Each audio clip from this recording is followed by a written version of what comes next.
مجھے ونی نہیں عابد کا خون چاہیے۔ چرگی میں سکندر شاہ کی سرد آواز گونجی تھی۔ لیکن سردار سائیں، معاف کریں، ہمارا اکلوتا بیٹا کو بخش دیں، ہم ہمارا بیٹی کو ونی کرنے کو تیار ہیں۔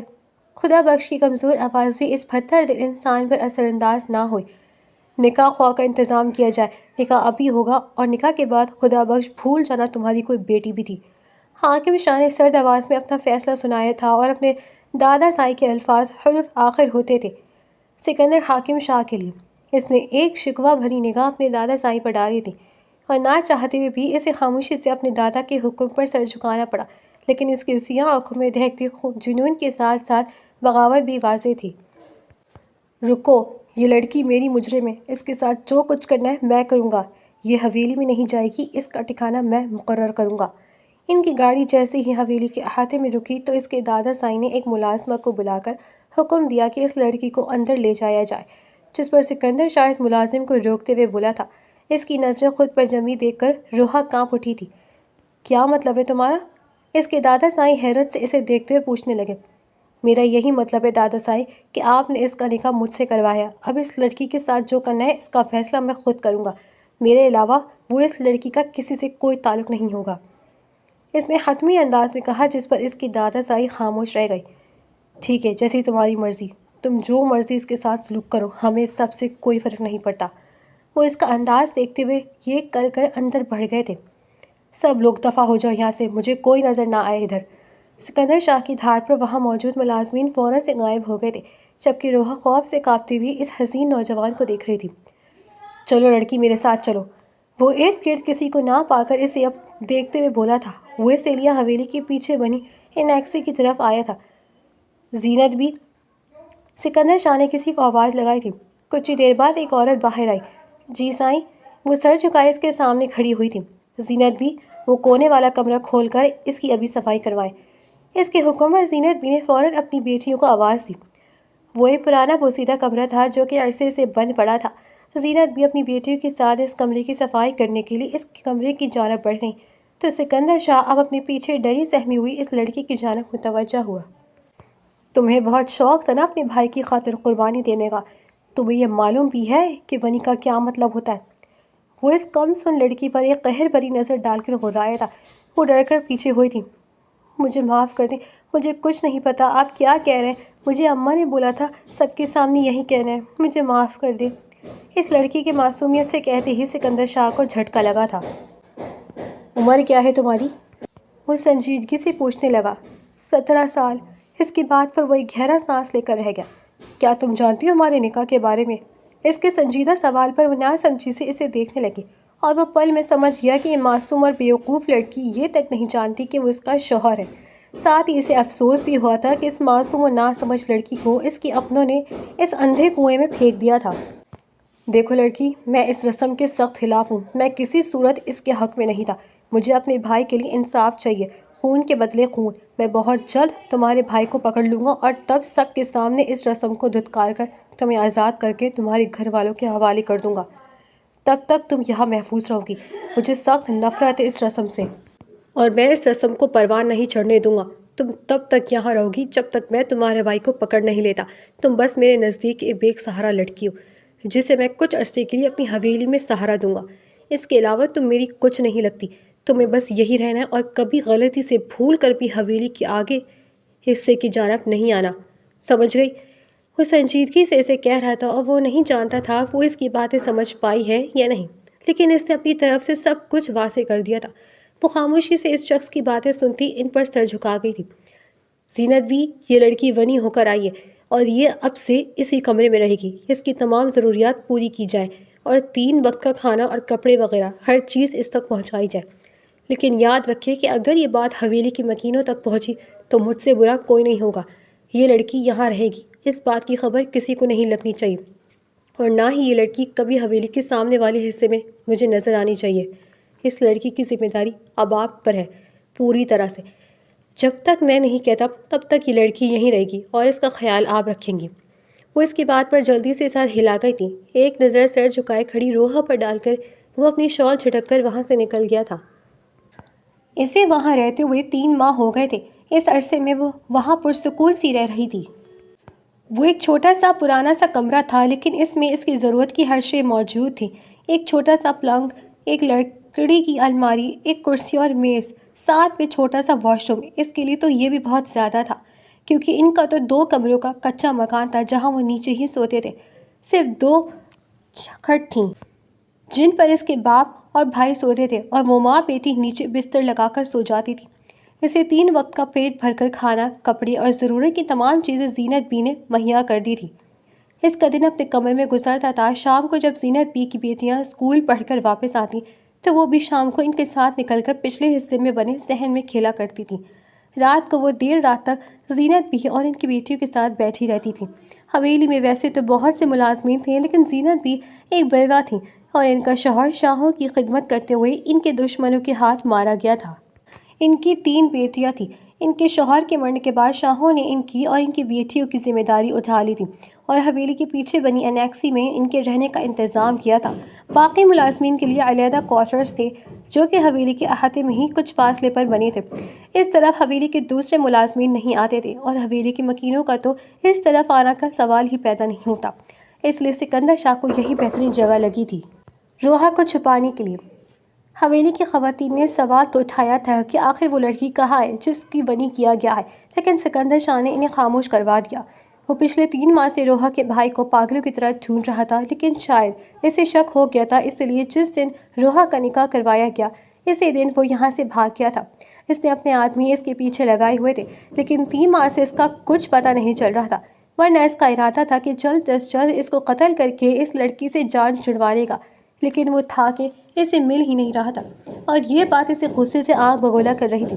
اسے اس ونی کی رسم سے سخت نفرت تھی۔ وہ شروع سے اس سب کے خلاف تھا، اور جب اس کے دادا سائی نے اپنی روایتوں کی پاسداری کرتے ہوئے اس کے بھائی کا بدلہ خون سے لینے کے بجائے ونی کا انتخاب کیا، تب اس کے دل میں اس رسم کو لے کر نفرت مزید شدت اختیار کر گئی تھی۔ یہ کیسا انصاف تھا کہ اس کے بھائی کے قاتل کھلے عام پھرتا اور ایک بے گناہ لڑکی خواہ مخواہ میں اس کے گناہوں کا بوجھ اپنے سر پر اٹھائے اذیتیں برداشت کرتی۔ یہ انصاف نہیں، ظلم تھا، مظلوموں کے ساتھ ظلم، مقتولوں کے ساتھ ظلم۔ ایسے یہ سب گوارا نہیں تھا۔ وہ انصاف چاہتا تھا، وہ اپنے بھائی کی موت کا بدلہ چاہتا تھا، اور ساتھ ہی اس غلیظ رسم کا خاتمہ بھی چاہتا تھا۔ اس لیے اس نے روحا کو اس رسم کی بھیڑ چڑھانے سے بچانے کی خاطر چھپا دیا تھا اپنے گھر والوں سے، تاکہ وہ آنے پر وہ اس لڑکی کے ذریعے ہی اس رسم کو ختم کر سکے۔ زندگی میں پہلی بار اس نے اپنے دادا سائی سے سوال کیا تھا کہ آخر کیوں اس کے بھائی کے ساتھ اتنی بڑی ناانصافی کی، کیوں اس کے بھائی کا خون معاف کر دیا گیا۔ اس کے دادا سائی کا یہی جواب تھا کہ وہ سب لوگ یہاں کی روایتوں سے جڑے ہوئے ہیں، یہ رسمیں، یہ روایت ان کی خود کی بنائی ہوئی ہے، اگر وہ خود اس پر عمل نہیں کریں گے تو کل کو کوئی بھی ان کے تابع نہیں رہے گا۔ ان کا کہنا تھا کہ اس لڑکی پر ظلم کر کے وہ اپنے مرے ہوئے بھائی کے خون کا بدلہ لے سکتا ہے۔ وہ تھکا ہارا سا حویلی میں داخل ہوا تھا جب اپنے دادا سائی کو دیکھ کر رکا۔ ان کے اس فیصلے کے بعد وہ ان سے کھچا کھچا سا رہتا تھا۔ سکندر، اپنے دادا سائی کی آواز پر وہ خاموشی سے ان کے سامنے آیا تھا۔ اس لڑکی کے ساتھ کیا کیا؟ اگر تمہارے بدلی کی آنکھ ٹھنڈی ہو گئی ہے تو اب اسے حویلی لے آؤ۔ اپنے دادا سائی کی بات پر وہ مٹھیاں بھیج گیا۔ میں نے آپ سے پہلے بھی کہا تھا دادا سائی کہ وہ لڑکی اب صرف میرا مسئلہ ہے اور کسی کو اس سے کوئی سروکار نہیں ہونا چاہیے۔ میں اسے زندہ رکھوں یا مار دوں، یہ سب مجھ پر ہے، کیونکہ اس لڑکی کی ونی میں میرے نکاح میں دیا گیا ہے۔ اب اس کا کسی اور سے کوئی تعلق نہیں ہے۔ میں جو چاہے اس کے ساتھ سلوک کروں گا، جہاں چاہے اسے رکھوں گا، کوئی مجھ سے پوچھنے کا حق نہیں رکھتا۔ اس نے سنجیدہ انداز میں کہا، مگر اس کا انداز مضبوط اور اٹل تھا۔ وہ اپنے دادا سائی کو جواب دے کر اپنے کمرے میں آیا تھا۔ پچھلے 3 ماہ میں وہ بہت کم حویلی ٹھہرا تھا۔ صبح و شام پاگلوں کی طرح اس شخص کو ڈھونڈ رہا تھا جو کہ اس کے بھائی کو قتل کر کے فرار ہو گیا تھا۔ اسے فرار ہونے کا موقع صرف اور صرف اس گھٹیا رسم کی وجہ سے ملا تھا، ورنہ وہ ڈنکے کی چوٹ پر سب کے سامنے اس کا قتل کرتا۔ اس رسم سے نفرت مزید بڑھی تھی۔ وہ کتنی دیر ٹھنڈے پانی کے نیچے کھڑا خود کو پرسکون کرتا رہا۔ سیاہ شلوار قمیص میں ملبوس، شال اوڑھے وہ باہر آیا تھا اور بیلکنی کا دروازہ کھول کر وہ ٹھنڈی ہوا لینے اپنے کمرے سے معلقہ بڑے سے ٹیرس پر آ گیا تھا۔ شام کے سائے گہرے ہو رہے تھے۔ وہ دور کھیتوں کے بیچ سنہری ہوتے سورج کو دیکھ رہا تھا۔ ستمبر کے مہینے کی ٹھنڈی ہوائیں اس کی وجود سے ٹکرا کر اس کو تازہ دم کر گئی تھیں، لیکن اس کے دل کے اندر لگی آگ کو کوئی چیز نہیں بجھا سکتی تھی۔ اس نے یوں ہی غیر ارادتاً نظر نیچے کی جانب دوڑائی تھی پچھلے لان میں زینہ خاتون کی بیٹیوں کے ساتھ کھیلتی اس لڑکی کو دیکھ کر وہ ٹھہر گیا تھا۔ وہ لڑکی جو کہ بس 17 سال کی تھی، اس وقت ان بچوں کے ساتھ کھیلتی ہوئی خود بھی ایک بچی لگ رہی تھی۔ اس نے اپنی آنکھوں پر دوپٹہ باندھا ہوا تھا اور زینہ خاتون کی بھاگتی ہوئی بیٹیوں کو پکڑنے کی کوشش کر رہی تھی۔ اس کی ہنسی اور کھلکھلاہٹ اس کے کانوں تک پہنچتی اس کے اندر سرور سا پیدا کر گئی تھی۔ وہ کتنے ہی لمحے وہیں کھڑا اس معصوم سی لڑکی کو دیکھتا رہا۔ ایک بار پھر شدت سے احساس ہوا کہ اس فضول سی رسم نے اس معصوم سی لڑکی کی زندگی برباد کر دی تھی۔ وہ تو شاید جانتی بھی نہیں تھی کہ اسے اس کے اپنوں نے ہی کس قدر اذیت ناک جاہلانہ رسم کی بھیڑ چڑھا دیا ہے۔ اگر اس کی جگہ کوئی اور روایتی مرد ہوتا تو نہ جانے اس لڑکی کا کیا ہوتا۔ وہ بغور اس پھول سی معصوم لڑکی کو دیکھے گیا جو کہ بہت ہی کم عمر تھی۔ اس کی باتوں اور حرکتوں سے صاف معلوم ہوتا تھا کہ وہ تو شاید شادی جیسے رشتے سے بھی لا علم تھے، اور اس معصوم کو اس قدر ظالمانہ رسم کی بھیڑ چڑھایا گیا تھا۔ وہ ایک گہرا سانس لے کر رہ گیا۔ نظریں اس کم سن حسینہ کے معصوم چہرے پر جم گئی تھیں۔ وہ اتنی پیاری تھی، اتنی معصوم تھی کہ سکندر شاہ کا دل دہل گیا تھا۔ آخر کوئی کیسے اس قدر معصوم پھول سی بچی کو ایسے دلدل میں دھکیل سکتا ہے؟ وہ خود بھی نہیں جانتا تھا کہ اس لڑکی کو لے کر اس کے دل میں ایک عجیب سا نرم گوشہ پیدا ہو رہا ہے۔ جانے کیا سوچ کر اس نے زینت بی کو بلایا اور اس نے اس لڑکی کے بارے میں استفسار کیا کہ وہ کس طرح سے رہ رہی ہے۔ اس کے کھانے پینے کا، اس کی تمام ضروریات کا خیال رکھا جا رہا ہے، کیونکہ اس کے دل میں خیال پیدا ہوا کہ اسے ظلم سے بچانے کے لیے وہ محفوظ تو رکھ رہا ہے، لیکن کہیں وہ اس کے ساتھ کوئی ناانصافی تو نہیں کر رہا۔ وہ جاننا چاہتا تھا کہ کیا وہ کیسے ٹھیک ہے۔ زینت بی کی باتوں سے وہ کسی حد تک مطمئن ہو گیا کہ وہ کافی خوش اور پرسکون ہے، اور زینت بھی اس کے حکم کے مطابق اس کی تمام ضروریات بخوبی پوری کر رہی ہیں۔ وہ ایک بہت نیک دل اور مہربان خاتون تھی، اس لیے تو سکندر شاہ نے ان کا انتخاب کیا تھا۔ وہ واقعی میروہا کا بہت خیال رکھتی تھی، بالکل اپنی بیٹیوں کی طرح اس کی دیکھ بھال کرتی تھی۔ اسے دیکھ کر انہیں بھی افسوس ہوتا تھا کہ کیسے اس کے ظالم ماں باپ نے اپنی پھول سی بچی کو اس ظالمانہ رسم کی بھیڑ چڑھا دیا تھا۔ وہ بھی اس کی معصومیت دیکھ کر سمجھ چکی تھی کہ وہ خود ناواقف ہے کہ اس کے ماں باپ نے اس پر کس قدر ظلم کیا ہے۔ وہ تو شکر تھا کہ اسے سکندر شاہ کے حوالے کیا گیا تھا، ورنہ اگر وہ نہ ہوتا تو نہ جانے اس کے ساتھ کیا ہوتا۔ اس کی باتوں سے زینت خاتون یہ اندازہ لگا چکی تھی کہ وہ لڑکی شاید یہ بھی نہیں جانتی تھی کہ وہ سکندر شاہ کے نکاح میں ہے۔ وہ سکندر شاہ کو پوری طرح مطمئن کر چکی تھی کہ ان کی باتیں سن کر وہ پرسکون ہو کر ایک بار پھر بالکنی کی جانب بڑھ گیا۔ حالانکہ یہ کھانے کا وقت تھا اور اس کے دادا سائے یقیناً نیچے اس کا انتظار کر رہے تھے، لیکن اس کا دل ایک بار پھر اس لڑکی کو دیکھنا چاہتا تھا، اور وہ خود بھی اس بات سے واقف تھا۔ وہ بالکنی میں داخل ہوا تو اب وہاں کوئی نہیں تھا۔ وہ شاید اپنا کھیل ختم کر کے اندر جا چکی تھی۔ سکندر شاہ کا دل بجھ سا گیا تھا، جسے اس نے نہ دیکھ کر دل کو مایوس ہوئی تھی۔ وہ پھر بھی غیر ارادی طور پر کتنی دیر وہیں کھڑا رہا تھا کہ شاید وہ اسے کہیں نظر آ جائے، لیکن وہ کافی دیر تک جب نظر نہ آئی تو وہ ایک تھکی ہوئی سانس لے کر واپس اپنے کمرے میں آ گیا۔ اپنے اس لاشعوری عمل کو وہ بھی محسوس نہیں کر پایا تھا۔ یہ عمل بالکل غیر ارادتاً اس سے ہوا تھا، جس کا اسے احساس بھی نہیں تھا۔ دیکھتے ہی دیکھتے مزید 2 ماہ گزر گئے تھے اور سکندر شاہ عابد کو ڈھونڈنے میں مکمل طور پر ناکام ٹھہرا تھا۔ شاید اسے معلوم ہو گیا تھا کہ سکندر شاہ اس کے پیچھے لگا ہے، اس لیے وہ کسی جگہ پر چھپا ہوا تھا۔ اس کے تمام دوستوں، جاننے والوں اور رشتہ داروں کے گھر پتہ کروا چکا تھا، مگر وہ نہیں ملا تھا۔ روحا پرسکون سی وہاں رہ رہی تھی۔ ہاں، کبھی کبھی وہ اپنے ماں باپ کو اور بھائی کو یاد کر کے اداس ہو جایا کرتی تھی۔ 1-2 بار زینت خاتون سے پوچھا بھی تھا کہ وہ کب اپنے ماں باپ سے ملے گی، وہ یہاں کیوں رہ رہی ہے۔ وہ بار بار اپنے ماں باپ کا پوچھتی تو زینت خاتون نے اسے یہ کہہ دیا تھا کہ اس کے ماں باپ اسے پسند نہیں کرتے، انہوں نے خود اسے اپنے گھر سے نکالا ہے تاکہ وہ بار بار ان کا ذکر کرنا بند کر دے۔ اس کی معصومیت دیکھتے ہوئے ان کی کبھی ہمت ہی نہیں ہوئی تھی اسے یہ بتانے کی کہ اس کے ماں باپ نے اس کے ساتھ کیا کیا ہے اور وہ کیوں یہاں رہ رہی ہے۔ پھر سکندر شاہ کا حکم تھا کہ اس لڑکی کو کسی صورت پتہ نہیں چلنا چاہیے کہ وہ اس کی بیوی ہے۔ وہ خود جب اس حیثیت کو نہیں مانتا تو اس لڑکی کو بھی اس سب کا پتہ نہیں چلنا چاہیے۔ وہ اگر اس رشتے سے، اس کی حقیقت سے لا علم ہے تو وہ چاہتا تھا کہ وہ اس سے لا علم ہی رہے۔ وہ ویسے تو اب 18 سال کی ہونے والی تھی، لیکن انتہائی معصوم اور ڈرپوک تھی۔ اسے کبھی اس کے باپ اور بھائی نے گھر کی 4 دیواری پار نہیں کرنے دی تھی۔ وہ پورا دن اپنی ماں کے ساتھ اپنے گھر میں ہی ہوتی تھی، اس لیے باہر کی دنیا سے بالکل لا علم تھی۔ یہاں تک کہ اس کی ماں اسے کسی کی شادی میں بھی نہیں لے جاتی تھی۔ وہ بالکل ان پڑھ جاہل تھی، یہاں تک کہ اسکول تو دور، اسے قرآن بھی اپنی ماں نے گھر ہی پڑھایا تھا۔ ان کے نزدیک ابھی وہ بچی تھی۔ ان کے ہاں لڑکیوں کو بس شادی سے 1 آدھ دن پہلے ہی اس کی ماں اس رشتے کی نزاکت اور حقیقت کے بارے میں بتاتی تھی، لیکن کیونکہ اسے ونی کیا گیا تھا اس لیے اس کی ماں اسے کچھ بھی بتا نہیں پائی تھی کہ اس کی شادی ہو رہی ہے اور اس رشتے کی کیا حیثیت ہے، کیونکہ وہ اچھے سے جانتی تھی کہ یہ کوئی عام شادی نہیں تھی، اسے بس وہاں جا کر ظلم سہنا تھا اور غلامی کرنی تھی۔ پھر وہ اسے اس رشتے کی کیا ہی حقیقت بتاتی، بس اسے یہی کہا تھا کہ وہاں جو ہوگا اسے خاموشی سے سہنا ہے، ہر کسی کی بات خاموشی سے ماننی ہے اور اسے واپس نہیں آنا۔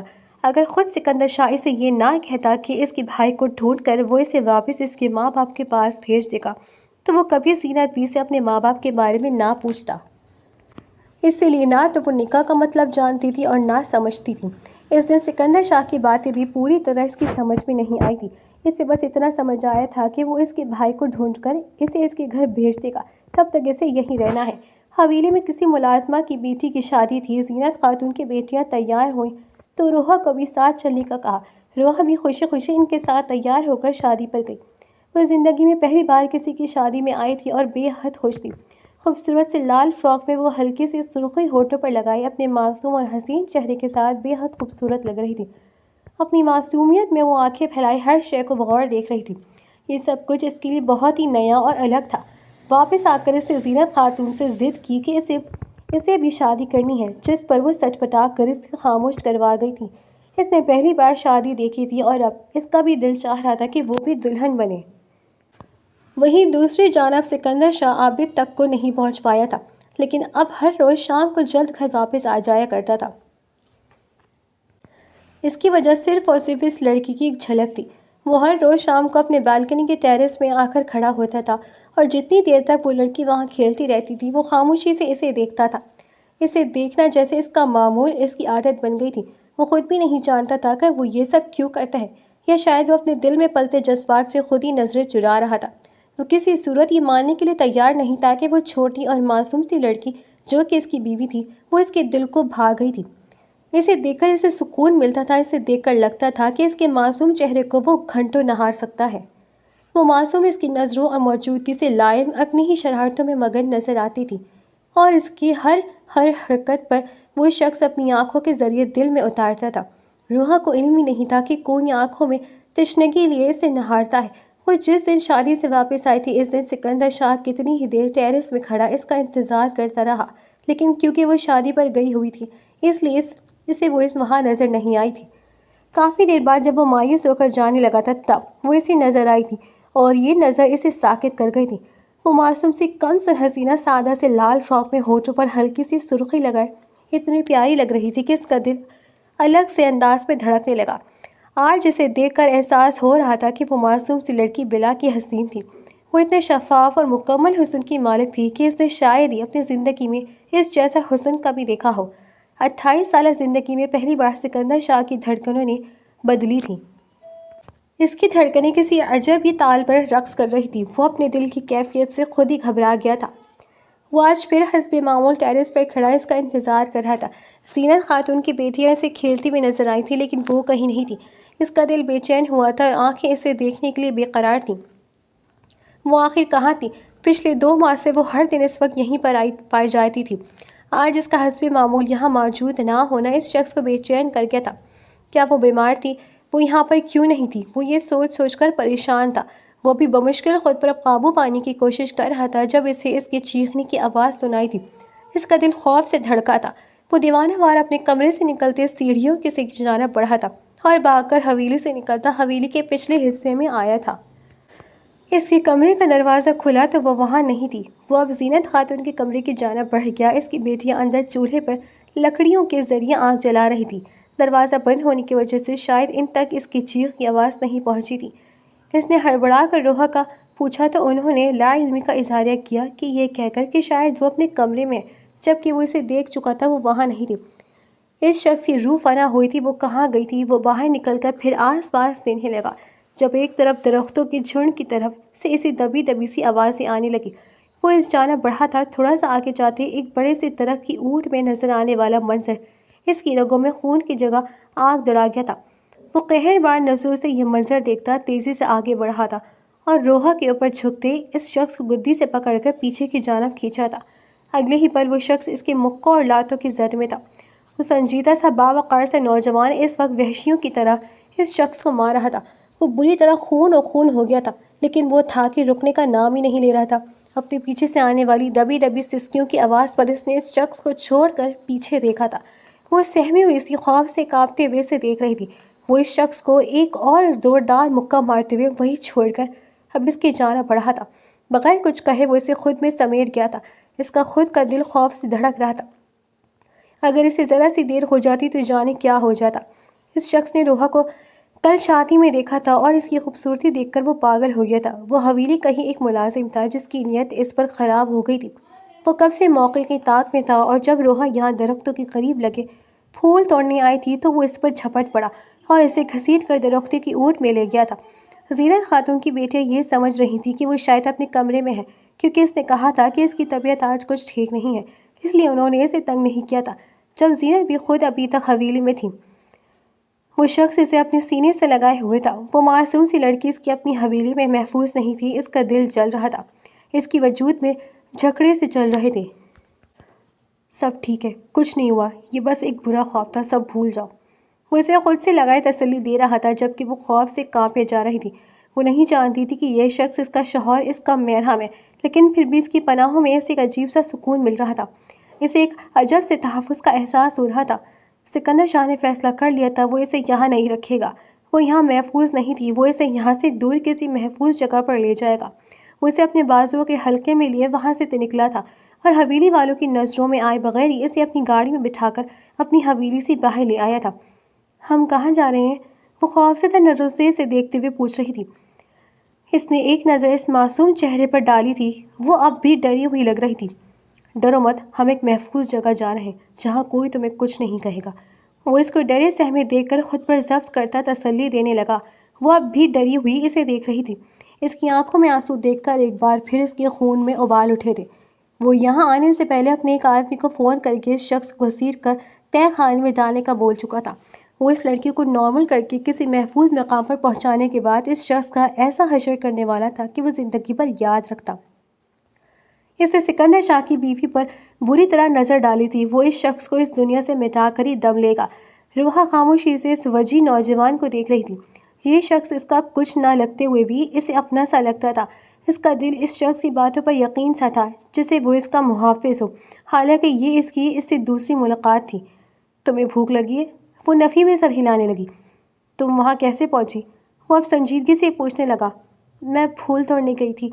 اس کی بات پر غور سے اسے دیکھنے لگا۔ تمہیں پھول پسند ہے؟ اس کے پوچھنے پر وہ اسبات میں سر ہلا گئی۔ کچھ ہی دیر میں ان کی گاڑی ایک فلاور شاپ کے سامنے رکی تھی۔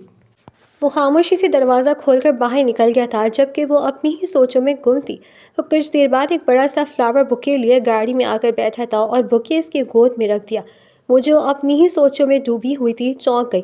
اپنی گود میں اتنے سارے پھولوں کا پیارا سا بکے دیکھ کر اس کی آنکھیں چمکی تھیں۔ وہ سب کچھ بھول کر اب ان تازہ پھولوں کو دیکھ رہی تھی۔ سکندر اشار اس کی معصومیت دیکھ کر مسکرا اٹھا تھا۔ وہ اتنی معصوم تھی کہ چند پھولوں سے اسے بہلایا جا سکتا تھا۔ وہ اب گاڑی ڈرائیور کرتے ہوئے وقفے سے ابھی اسے بھی دیکھ رہا تھا جو کہ بچوں کی طرح خوش ہوتی، کبھی ان پھولوں کو ہاتھ لگا کر دیکھتی تو کبھی ان کی خوشبو اپنی سانسوں میں اتارتی مسکرا رہی تھی۔ اس کی یہ معصوم ادائیں اس شخص کے دل پر وار کر رہی تھیں۔ اس کا مسکراتا چہرہ اس کے دل کے اندر تک سکون اتار گیا تھا۔ وہ اسے اپنے فلیٹ میں لے آیا تھا۔ یہ تمہارا کمرہ ہے۔ وہ اسے ایک بڑے سے بیڈ روم میں لے آیا تھا جبکہ وہ آنکھیں پھاڑے عالیشان سے کمرے کو دیکھ رہی تھی۔ کیا واقعی؟ اس کی یہ بے یقینی سے شرمندہ کر گئی تھی۔ وہ جانتا تھا کہ جس کمرے میں پہلے وہ رہ رہی تھی وہ نہایت ہی بوسیدہ اور پرانا تھا۔ اس بات سے انجان کہ وہ معصوم تو ادھر بھی بڑی خوش تھی۔ وہ خواہ مخواہ میں شرمندہ ہونے لگا۔ آج سے تم یہاں رہو گی۔ میں زینت بھی اور ان کی بیٹیوں کو یہاں لے آؤں گا۔ وہ دن میں تمہارے پاس یہیں رہیں گی تاکہ تمہیں کوئی پریشانی نہ ہو۔ اس کی بات پر وہ خوش ہو گئی تھی۔ وہ جانتا تھا کہ وہ پورا دن اس کے پاس نہیں رہ سکتا اور اسے یہاں اکیلا بھی نہیں چھوڑ سکتا تھا۔ اسی لیے اس نے ساتھ والا فلیٹ خرید لیا تھا جہاں وہ زینت بھی اور ان کی بیٹیوں کو رکھنے والا تھا۔ اس کی غیر موجودگی میں وہ روحا کے پاس رہتی اور جب وہ آ جاتا تو پھر وہ ساتھ والے فلیٹ میں چلی جاتی۔ اسے یہاں آئے ہوئے 2 ہفتے ہو گئے تھے۔ ان 2 ہفتوں میں وہ سب کچھ بھول گئی تھی۔ اس کی معصومیت بالکل پہلے جیسی ہی تھی۔ زینت بھی اور اس کی بیٹیوں کے ساتھ اس کا دن اچھا گزر جاتا تھا۔ رات کو وہ جب سونے کے لیے اپنے کمرے میں چلی جاتی اور اس کے جانے کے بعد ہی سکندر شاہ گھر میں داخل ہوتا۔ وہ اس کے کمرے کے ساتھ والا بیڈ روم یوز کرتا تھا۔ روحا کو یہی لگتا تھا کہ وہ اکیلی یہاں رہتی ہے۔ سکندر شاہ روز رات اسی فلیٹ میں گزارتا ہے۔ وہ معصوم سی لڑکی اس بات سے بے خبر تھی۔ وہ بڑی بے خبری کی نیند سوتی تھی اور اسی بات کا فائدہ اٹھا کر سکندر شاہ اس کے کمرے میں دیر رات تک اس کے پاس بیٹھا اسے دیکھتا رہتا تھا۔ پہلی بار جب وہ اس کے کمرے میں اس کی نیند کا خیال کرتے ہوئے آیا تھا تو اسے ڈر تھا کہ کہیں وہ جاگ نہ جائے، لیکن پھر اسے احساس ہو گیا کہ اس کی نیند بڑی پکی ہے۔ سونے کے بعد اسے کسی چیز کی خبر نہیں رہتی تھی۔ اسی بات کا فائدہ اٹھا کر وہ شخص رات کو اس کے کمرے میں دیر تک سامنے صوفے پر بیٹھ کر اس کے معصوم چہرے کو تکتا رہتا تھا۔ اس کے دل کا سکون تھی وہ نازک سی لڑکی، وہ جسے اسے دیکھ دیکھ کر جیتا تھا۔ اس لڑکی کو دیکھنے میں ایسا سرور تھا جو اسے دنیا میں اور کہیں نہیں ملتا تھا۔ عابد کو اب بھی اس کے ہاتھ بھی ڈھونڈ رہے تھے، لیکن اس کے دل میں ایک عجیب سا خوف بیٹھ گیا تھا کہ اگر اس نے اس لڑکی کے بھائی کو مارا تو کہیں وہ اس لڑکی کو ہمیشہ کے لیے کھو نہ دے۔ اس نے سوچا تھا کہ اس کے بھائی کو مار کر اسے آزاد کر دے گا، لیکن اب یہ ممکن نہیں تھا۔ یہ لڑکی اس کے دل کی واحد تمنا بن چکی تھی۔ وہ اسے کسی صورت نہیں چھوڑ سکتا تھا، لیکن اپنے بھائی کے ساتھ ناانصافی بھی برداشت نہیں تھی۔ وہ اپنے بھائی کا بدلہ بھی ہر صورت لینا چاہتا تھا، لیکن اسے ڈر تھا کہ اس کے بھائی کو مارنے کے بعد اگر ونی واپس کرنے کا مطالبہ کیا گیا تو پھر وہ کیا کرے گا، یا پھر اس لڑکی نے اس کے ساتھ رہنے سے انکار کر دیا یہ کہہ کر کہ وہ اپنے بھائی کے قاتل کے ساتھ نہیں رہے گی تو پھر کیا ہوگا۔ یہ باتیں اسے چین نہیں لینے دیتی تھیں۔ اس لڑکی کو چھوڑنے کا تو اب سوال ہی پیدا نہیں ہوتا تھا، لیکن اپنے بھائی کا خون کیسے معاف کر دیتا، یہ بھی اس کے لیے آسان نہیں تھا۔ وہ عجیب سی کشمکش کا شکار تھا۔ وہ اتوار کے دن فلیٹ میں ہی رہتا تھا۔ روحا کو اس کی موجودگی سکون دیتی تھی۔ اس شخص سے اسے خوف نہیں آتا تھا، بلکہ اسے دیکھ کر تحفظ محسوس ہوتا تھا۔ وہ یہ تو نہیں جانتی تھی کہ وہ رات کو یہیں سوتا ہے، بلکہ کتنی دیر اس کے کمرے میں بیٹھا رہتا ہے، لیکن اسے اتوار کو اپنے روبرو دیکھ کر اس کا دل میں خوشی ہوتا تھا۔ سنو، چائے بنا دو۔ سکندر شاہ کی بات پر وہ خوشی خوشی کچن کی جانب بڑھ گئی۔ پچھلے اتوار اس نے خود سے ہمت کرتے ہوئے اسے چائے کی پیشکش کی تھی، اور جب اس شخص نے قبول کر لی تھی تو وہ بڑی خوش ہوئی تھی۔ آج جب اس نے خود سے یہ فرمائش کی تھی تو وہ خوشی خوشی کچن کی جانب بڑھ گئی۔ سکندر شاہ کی موجودگی کی وجہ سے زینت بھی اور ان کی بیٹیاں اپنے فلیٹ میں ہی رہتی تھیں۔ کیا کہہ رہے ہو عابد؟ مل گیا ہے؟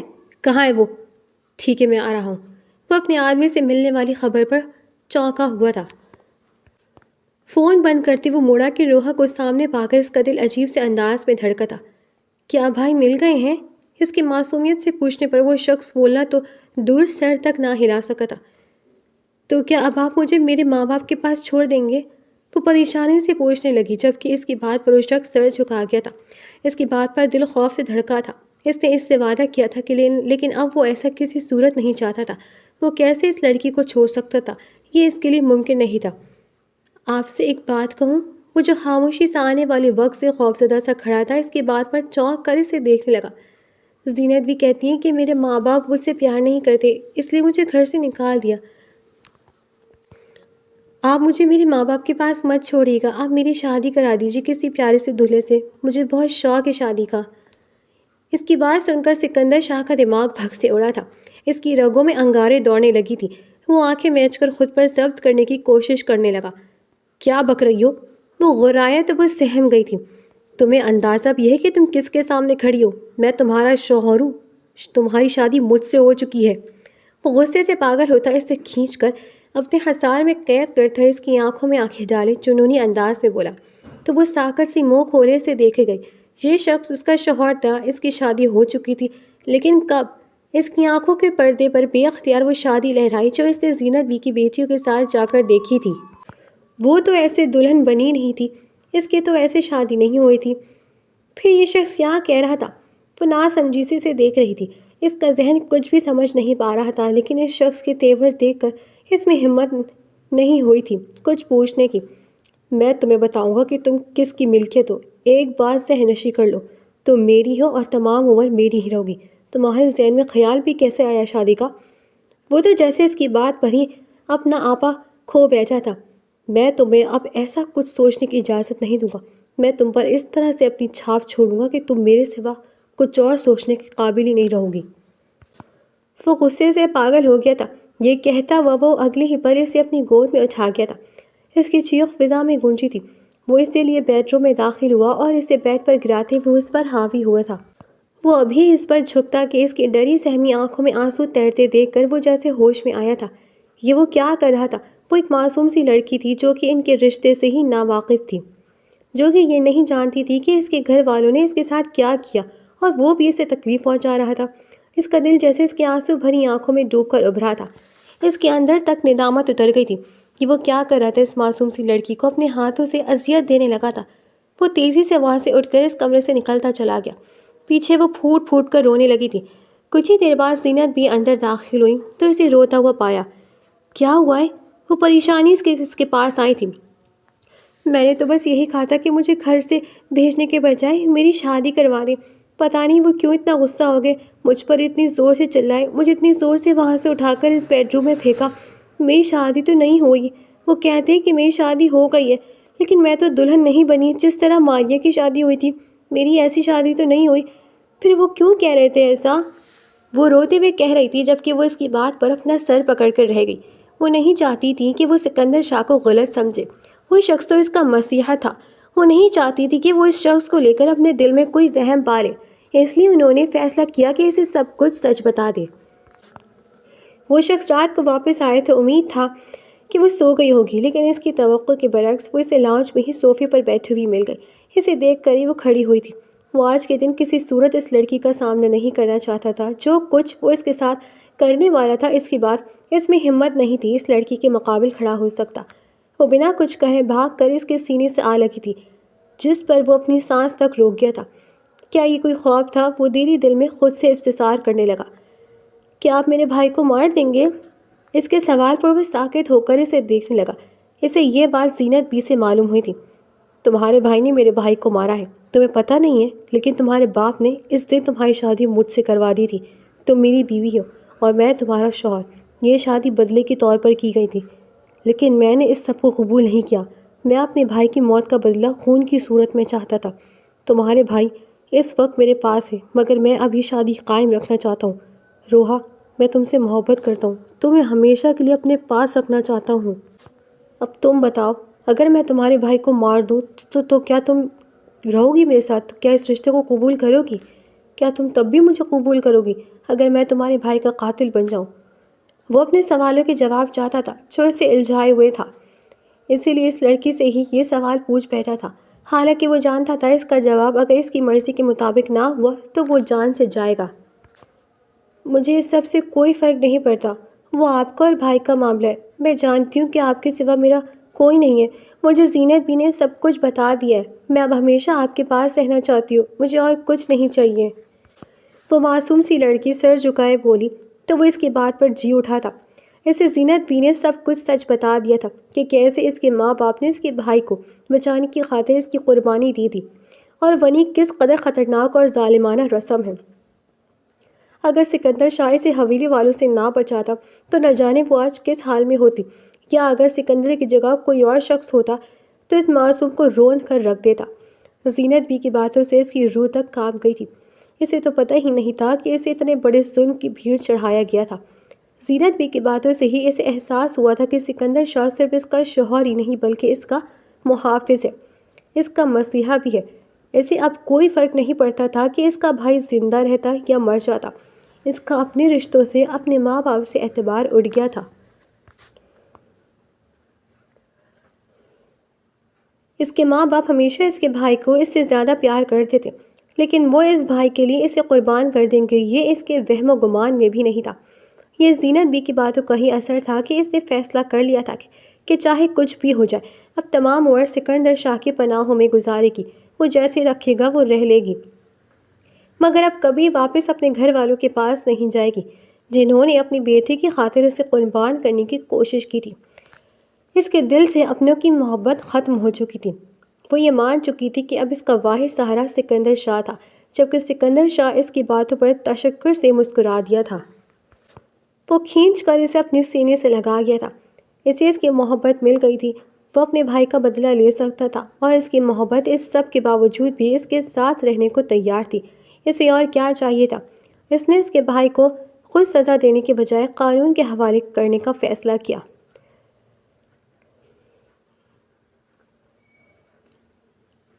اس سے اگلے دن اس نے عابد کو پولیس کے حوالے کرنے کے بعد جرگہ بلایا اور تمام گاؤں والوں کے سامنے روحا کو اپنی بیوی کی حیثیت سے متعارف کروایا۔ ساتھ ہی ونی کی رسم کو اپنے گاؤں سے ہمیشہ کے لیے ختم کرنے کا اعلان کیا۔ اس کے دادا سائی اور باقی گھر والے اس بات پر بہت غضبناک ہوئے تھے، مگر وہ اب خاندان کا اکلوتا بیٹا اور وارث تھا، پھر گاؤں کا ہونے والا سردار تھا۔ جب اس نے اپنے دادا سائی سے کہا کہ اگر اس کی بیوی کو اور اس کے فیصلے کو قبول نہ کیا گیا تو وہ یہ گاؤں، یہ سرداری، یہ گھر، اپنا خاندان سب کچھ چھوڑ دے گا۔ یہاں اگر اس کے گھر والے، یہاں تک کہ اس کے دادا سائی بھی ہار گئے، انہیں نہ چاہتے ہوئے بھی اس کی بات تسلیم کرنی پڑی۔ روحا کے ماں باپ نے اس سب کے بعد روحا سے ملنے سے انکار کر دیا، یہ کہہ کر کہ وہ ایک ڈائن ہے جو اپنے بھائی کو کھا گئی۔ روحا کا دل ان کی باتوں پر پوری طرح ان سے بدسن ہو گیا۔ زینت بی نے صحیح کہا تھا، اس کا سکندر شاہ کے سوا کوئی اپنا نہیں تھا، وہ یہ بات مان چکی تھی۔